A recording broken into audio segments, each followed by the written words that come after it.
Hi guys, I thought I'd do a quick video on pool care. I don't know about you, but I like to take care of a lot of the house items myself versus hiring it out, and pool care is one of them. As long as you have about 30 minutes a week, you do a little bit of research, you watch a video like this and some other ones, it's totally within your means. I like to make Wednesdays pool care day. That way I don't have to worry about it on the weekends and other times in the month. And once a week on that Wednesday, I'll fill the pool, I'll clean it, and I'll test the chemicals. I had a pool growing up as a kid. I remember a few of those things, but other than that, I did have to study up on how to take care of it. And I did that by going to the pool store down the way, talking to the staff, and watching YouTube videos. In the end, this video is a big compilation of what I learned. So taking care of any pool comes down to 3 C's: cleaning, circulation, and chemistry. Let's start with cleaning. Pool water, it doesn't sit in its natural state. Natural state at 88 degrees Fahrenheit would have algae, fish, frogs, you get the point. And so in order to make it clean and swimmable, we need to keep it physically clean and fight nature here. The first step I would say is to clean the top of the pool with a net as often as possible to pick up any of the leaves and debris. But honestly, I sometimes skip this for several days, and this pool is set up well that it handles it fine. But the more you do this, the better your entire pool will stay clean. I highly recommend this type of skimmer net. I'll add a link in the description below. And these nets are great because they hold the debris so they don't fall back into the pool. Some of the flat ones, it just falls back in each time you move the net. So get one of these. And then once a week, you'll want to brush the walls of the pool. I'll put a link for a good brush that works well, and just go from top to bottom on the walls, and you don't really have to worry about the bottom of the pool. We're lucky enough on this pool that we have a robot vacuum, and that'll suck up any of the debris on the bottom of the pool. It'll prevent algae buildup by scrubbing the pool a little bit.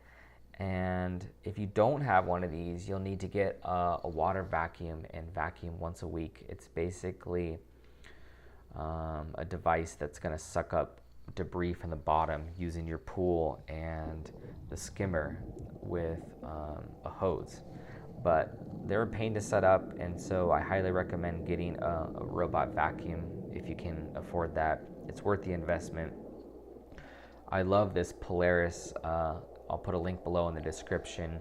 I'll definitely be replacing this one when it wears out with another one. They're about $600 plus the plumbing you would need, but it's been very reliable. You can install them without a dedicated pump and run it off your existing pool pump. This one runs off a separate booster pump. That's just how the installers installed it, but you don't have to have that. These robots do take a beating in the sun and chlorine 24/7, so you can expect to replace them probably every 5 years or so. There's kits on how to fix them, and you can replace wheels and some simpler items, but at some point it's going to cost you more to fix it than just buy a brand new one. So that's my plan, at least in a couple years. I'd love to hear your experience on these. Feel free to comment below. Now, most pools will have a skimmer, and that's your second line of defense in keeping it clean. It'll suck the top layer of water and filter out leaves, grass, insects. So let's take a look at the skimmer system on this pool. Make sure you watch out for snakes and spiders in here before grabbing the basket. I've found those before. And you want to have a valve at the bottom of the skimmer. This prevents the skimmer from sucking air should the water level get too low. This air would damage the pump if you weren't home and you didn't hear it. So try to get one of those valves added. Otherwise, make sure your pool never gets low. And we'll just empty this basket out once a week and put it back in. In the peak heat in summer, it takes about 20 to 30 minutes of hose water each week to keep the level up, so that just gives you an idea. After leaving the skimmer, water is going to get sucked into the pool pump basket. This basket also stops debris, and you want to open this up and empty it once a week. Here's how you do that. You want to pop open the pump cover. Avoid using your foot, as this can crack them, and these baskets just need to be emptied out into the green garbage can. And you can spray them with the hose too if you want to get the smaller leaves out. You can expect these baskets to crack and go bad. They sit in the chlorine all the time, so I just bought a new one on Amazon. It was really cheap, works great, and I'll add a link for that in the description below. And then when you're done with emptying the basket, you want to reprime the pump, and you have to do this by adding water back where it went away.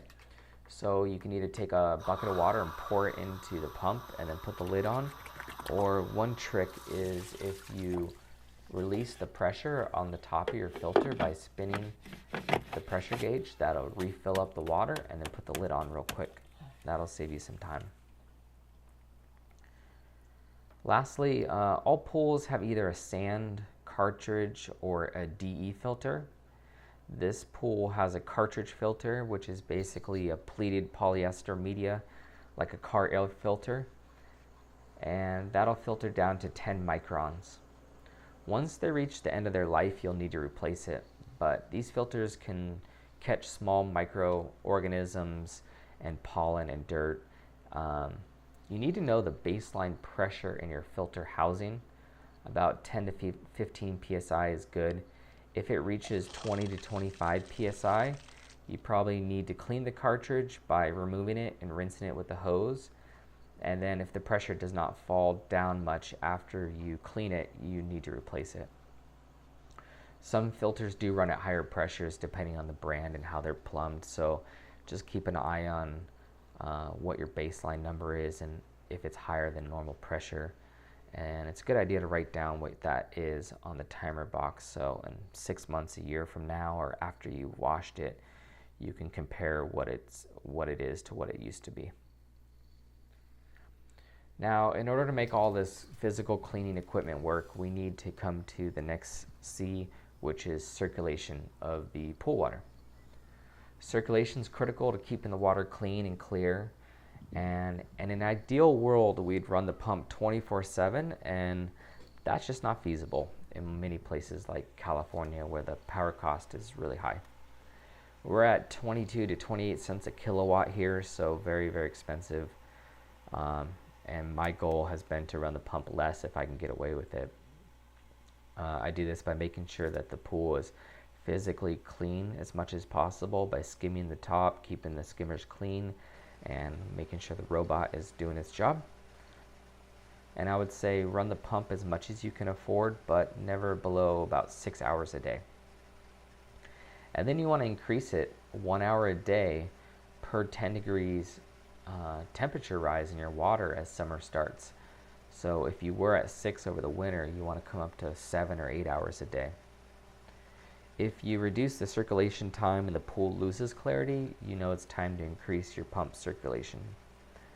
Generally, people say 8 to 12 hours a day and try to get the entire capacity of the pool through the filter once a day. But all of that will depend on your pump speed, your pool size in gallons. But you do have to have good circulation in order to allow all your cleaning equipment to do its job. In the winter, it's okay to reduce your pump running time. As the temperatures fall, you're less likely to get algae and other issues. But don't shut it off completely in the winter unless you winterize your pool for freezing temperatures.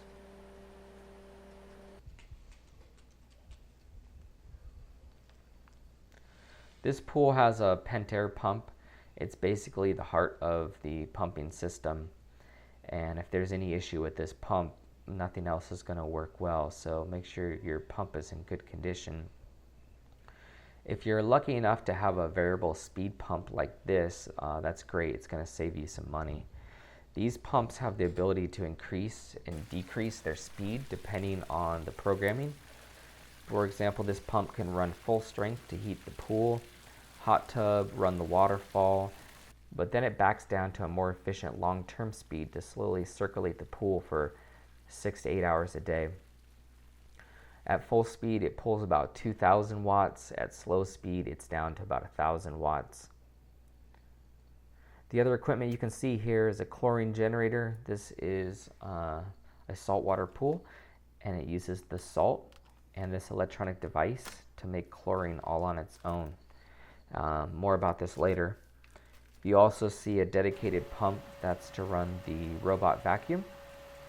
And then, of course, you're going to have some type of timer box. Here we have a pentair programmable timer box. I can control everything in the house, or you come out here and you can control it as well. And in this box, you set things like schedules, heater temperatures, hot tub temperature, chlorine output. You might have a simpler mechanical timer, and this is where you adjust how long the pump's going to run each day.